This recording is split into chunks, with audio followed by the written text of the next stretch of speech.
Welcome to Farming Indoors.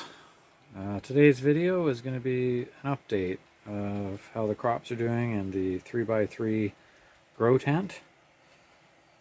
This 300 watt light that I got recently is working out a lot better than the 150 watt that I had. I'm getting a lot more light spread and more light.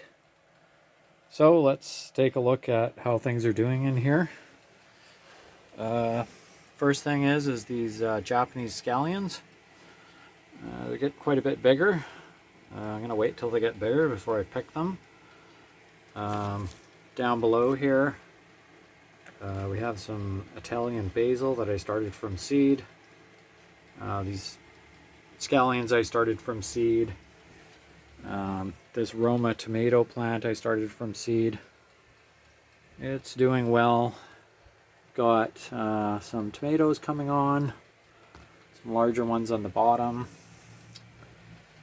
and there's some small ones on the top here. We got some small ones coming on here. This plant's doing well. I've switched the fertilizer from 20-20-20 to 3-6-12 NPK. Strawberries are doing good. I'm getting lots of blossoms.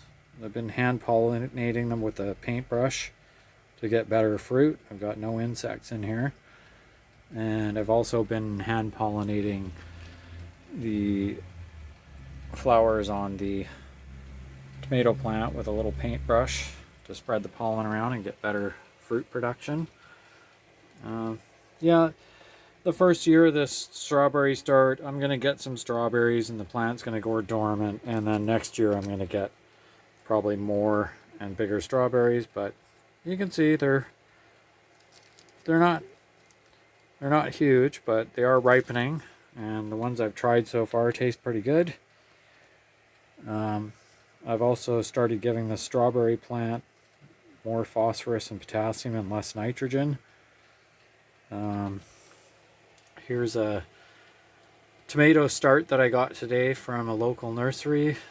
And these plants come from a local nursery in town. These are some cherry tomatoes. This is a dwarf plant, so it's not going to creep and have a bunch of vines. It gets about maybe 36 inches tall and about 18 inches around. It's a bushy plant, and as the plant grows, it should get lots of little tomatoes. And then a new addition to this tent is a Venus flytrap that my wife got as a gift, and we decided, well, put it in here. If there's any insects, maybe the plant will eat them. Something that I didn't know about Venus flytraps is that they're native to North and South Carolina. I assumed that they were from a tropical region, but they are not. And it's an interesting plant. It can survive the winter. The top of the plant dies off in the winter and can survive frost. And it's the root system that stores the energy, and then it comes back in the spring. So it seems to be doing fairly well. Apparently Venus flytraps don't need any fertilizer. They grow naturally in poor soil, so all I've got here is peat moss and perlite, and watering it from the bottom to keep it moist enough.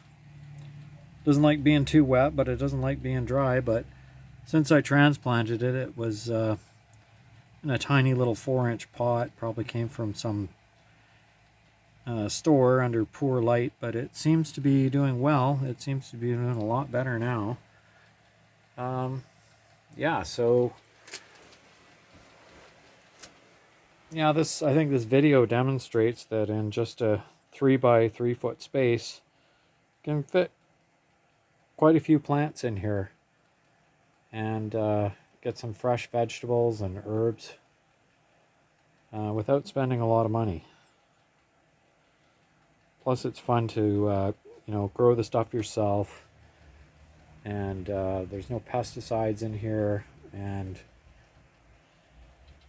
a lot of these fruits and vegetables taste a lot better when they're picked right from the plant. So that's about it for today's videos. If you have any questions, any comments, any tips or advice, I'm not an expert. I've only been doing this a short time, so I'm learning as I go, and I've watched quite a few other YouTube channels to get information on how to make this garden grow better. So I think that's it for today.